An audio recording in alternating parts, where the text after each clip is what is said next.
আসসালামু আলাইকুম সুপ্রিয় নবম শ্রেণীর শিক্ষার্থীরা, অবশেষে তোমাদের 100% সঠিক এবং নির্ভুল প্রশ্ন নিয়ে হাজির হয়েছি। জীবন ও জীবিকা। তো দেখো, তোমাদের প্রশ্ন দেখতে পাচ্ছ তোমরা স্ক্রিনে। ষান্মাসিক সামষ্টিক মূল্যায়ন 2024, বিষয় জীবন ও জীবিকা, শ্রেণী নবম। এখানে একটি উদ্ভাবনীমূলক ব্যবসায়িক বিনিয়োগ পরিকল্পনা প্রণয়নের নির্দেশনা রয়েছে। নির্দেশনা অনুযায়ী প্রত্যেককে একটি পরিকল্পনা তৈরি করে জমা দিতে হবে। বিনিয়োগ ক্ষেত্র নির্বাচন ও পরিকল্পনা তৈরির জন্য দলগত আলোচনার সুযোগ থাকবে এবং এরপর প্রত্যেকে নিজ নিজ খাতায় উদ্ভাবনী বিনিয়োগ পরিকল্পনা তৈরি করবে।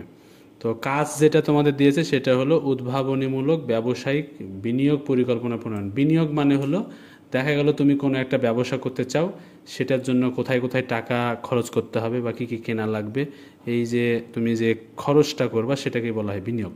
তো চতুর্থ শিল্প বিপ্লবের এই যুগে আমাদের জীবনযাত্রায় প্রতিদিন যুক্ত হচ্ছে নতুন নতুন প্রযুক্তি। এরপরে দেখো যে যা দ্রুত বদলে দিচ্ছে আমাদের চাহিদার ধরন। ভবিষ্যতের সম্ভাব্য প্রযুক্তির ব্যাপক প্রভাব পড়তে শুরু করেছে সকল কর্মক্ষেত্র ও বাজারে। ফলে টিকে থাকার প্রয়োজনে জরুরি হয়ে পড়েছে সৃজনশীল উদ্ভাবনীমূলক ব্যবসায়িক ভাবনা। এই প্রেক্ষাপট বিবেচনায় রেখে নিজ পরিবারের জন্য একটি উদ্ভাবনীমূলক ব্যবসায়িক বিনিয়োগের ক্ষেত্র বেছে নাও। এরপর উক্ত ব্যবসায়িক বিনিয়োগের জন্য ধাপ গ থেকে ও নিয়ে দলে আলোচনা করে নিজ নিজ খাতায় বা নিজের খাতায় প্রয়োজনীয় নোট রাখো। এর ভিত্তিতে এবার এককভাবে নিজ পরিবারের জন্য একটি উদ্ভাবনীমূলক ব্যবসায়িক পরিকল্পনা তৈরি করো। তবে উক্ত ব্যবসায়িক বিনিয়োগ পরিকল্পনায় নতুন প্রযুক্তিগত সুবিধা, সমন্বয় ও ব্যবহার যেন থাকে তা নিশ্চিত করতে হবে। যেমন দেখো, এখানে তোমাদের উদ্ভাবনমূলক ব্যবসায়িক বিনিয়োগ পরিকল্পনা তৈরির জন্য নিচের ধাপগুলো অনুসরণ করতে হবে। প্রথম অংশে কি দিয়েছে? পরিবারের জন্য ব্যবসা নির্বাচন, অর্থাৎ তুমি কী ব্যবসা করতে চাও। ধাপ ক, পারিবারিক আর্থিক পরিস্থিতি বিশ্লেষণ, অর্থাৎ তোমার পরিবারের অবস্থা কেমন।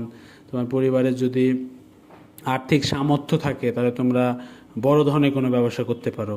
সে অনুযায়ী তোমাকে কী করতে হবে?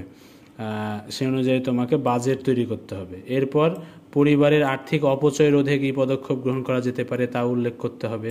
এরপরে সক্ষমতা অনুযায়ী অর্থ সংশ্লিষ্ট যেসব কাজের দায়িত্ব গ্রহণ করে সেগুলো তালিকা তৈরি করতে হবে।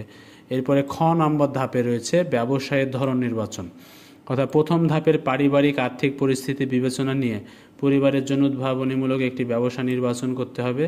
সেটির মেয়াদ কেমন হবে, স্বল্প, মধ্য নাকি দীর্ঘমেয়াদী তা উল্লেখ করতে হবে। এই ব্যবসায়টি কেন বেছে নেওয়া হলো, তার যৌক্তিকতা, অর্থাৎ পরিবারের চাহিদা ও সুযোগ আছে কিনা, তারপরে আয় ব্যয়ের সাথে সঙ্গতিপূর্ণ কিনা, মোকাবিলা করা যাবে কিনা ইত্যাদি উল্লেখ করতে হবে। এরপরে দ্বিতীয় অংশে আসো। তোমাদের দ্বিতীয় অংশে রয়েছে ব্যবসায়িক পরিকল্পনা। তো ধাপ গ, ব্যবসায়ের প্রত্যাশা ও প্রভাব নিরূপণ, অর্থাৎ তুমি ব্যবসা থেকে কি পরিমাণ প্রত্যাশা করো, অর্থাৎ কেমন তুমি আয় আশা করো, অথবা দেখা গেল কী ধরনের উদ্ভাবনী কি তুমি এখান থেকে তৈরি করবা সেগুলো আর কি। ঠিক আছে। এরপরে রয়েছে ঘ নম্বর ধাপে যে ব্যবসাটির জন্য আর্থিক বিশ্লেষণ। সম্ভাব্য ব্যবসার জন্য মূলধন কত লাগতে পারে, কিভাবে মূলধন সংগ্রহ করা সম্ভব, ব্যবসার সম্ভাব্য আয় ব্যয় ও মুনাফা নির্ধারণ করতে হবে। এরপরে ধাপ ও, অর্থাৎ বিপণী আইডিয়া ও গ্রাহক সেবা। বিপণী আইডিয়া শব্দের অর্থ হলো, ধরো দেখবা তোমরা অনেকেই যে তোমাদের এলাকাতেও বিভিন্ন কোম্পানির সেলসম্যান থাকে বা যাদেরকে সেলস রিপ্রেজেন্টেটিভ বলে, বিভিন্ন দোকানে দোকানে যেয়ে তাদের প্রোডাক্টগুলো সেল করে।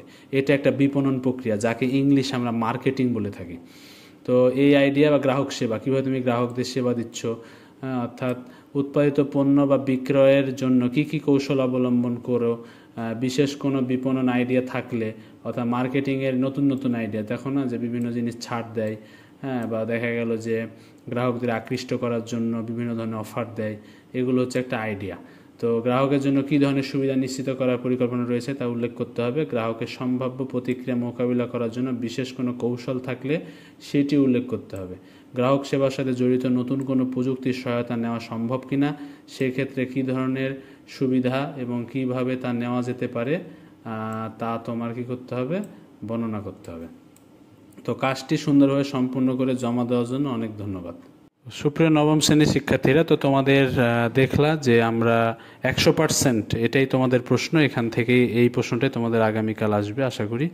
তো এটার উত্তরপত্র তোমরা কিছুক্ষণের মধ্যে পেয়ে যাবে, আমরা দিয়ে দিব এখনই, 1 ঘন্টার মধ্যে ইনশাল্লাহ। তোমরা এক কাজ করো, আমাদের চ্যানেলটি সাবস্ক্রাইব করে দাও এবং তোমাদের বন্ধুদের কাছে শেয়ার করে দাও, আর অপেক্ষা করো আমাদের পরবর্তী ভিডিওর জন্য। ধন্যবাদ সবাইকে।